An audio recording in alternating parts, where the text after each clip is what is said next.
নজর রাখবো পরবর্তী সংবাদে। মধ্যপ্রদেশে এবার ভোটের মধ্যে ফের কংগ্রেসে ভাঙন ধরালো বিজেপি। অর্থাৎ একদিকে লোকসভা ভোট আবহ দুটো দফা শেষ হলো, পঞ্চম এখন অব্দি 5টা দফা বাকি রয়েছে। তবে তারই মধ্যে এবার কংগ্রেসে ফের ভাঙন ধরালো বিজেপি। কংগ্রেসে ত্যাগ করলেন ছবারের বিধায়ক রামনিবাস। ছবারের বিধায়ক রামনিবাস এবার কংগ্রেসে ত্যাগ করলেন, যোগ দিলেন বিজেপির পতাকা তলে। ভোটের মধ্যে মধ্যপ্রদেশে কংগ্রেসে ভাঙন অব্যাহত রয়েছে। কতটা প্রভাব পড়বে তার ভোট মরশুমে দাঁড়িয়ে কথা বলবো। এক্সিকিউটিভ এডিটর নীল রয়েছে টেলিফোন লাইনে। নীল, ইতিমধ্যেই কংগ্রেসে ভাঙন অব্যাহত রয়েছে, বিজেপি সেই ভাঙন ধরাচ্ছে একের পর এক। কতটা প্রভাব পড়বে এই মুহূর্তে দাঁড়িয়ে এটা? দেখো, প্রভাব তো অনেকটাই পড়বে। কংগ্রেস যেভাবে ভাঙছে, বিশেষ করে মধ্যপ্রদেশে ভোটের গতকালই আমরা খবর করেছিলাম কংগ্রেসের প্রার্থী তিনি নমিনেশন প্রত্যাহার করে নিয়েছিলেন।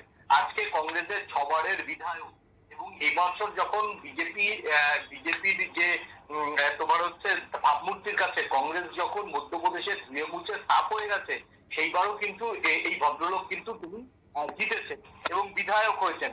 ছবারের বিধায়ক, এটা তো মুখের কথা নয়। সেই জায়গাতে ছবারের বিধায়ক যখন ভোটের মধ্যে জল ছাড়ে, তখন কিন্তু তার একটা প্রভাব কিন্তু লক্ষ্য থাকে।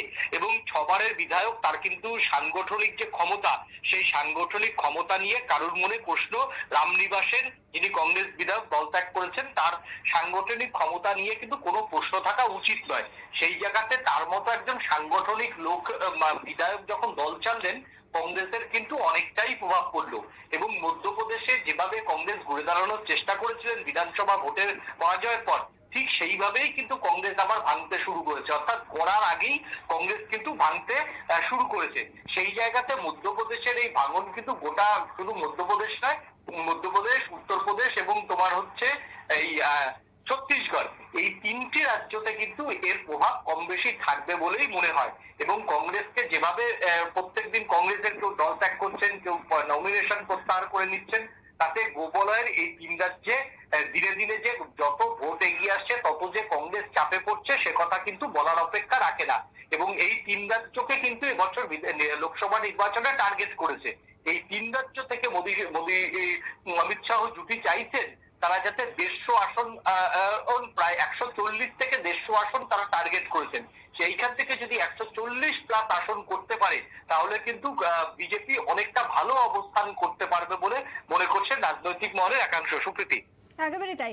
ধন্যবাদ নীল, তোমায় কথা বলছিলাম আমরা কংগ্রেসের প্রসঙ্গে, যেখানে মধ্যপ্রদেশে ইতিমধ্যেই ভাঙন অব্যাহত রয়েছে কংগ্রেসের। তবে লোকসভা ভোটের মধ্যে তার একটা প্রভাব তো পড়বেই ইতিমধ্যেই, এমনটাই মনে করছে রাজনৈতিক মহল। ছোট্ট বিরতির পর ফিরবো, সঙ্গে থাকুন।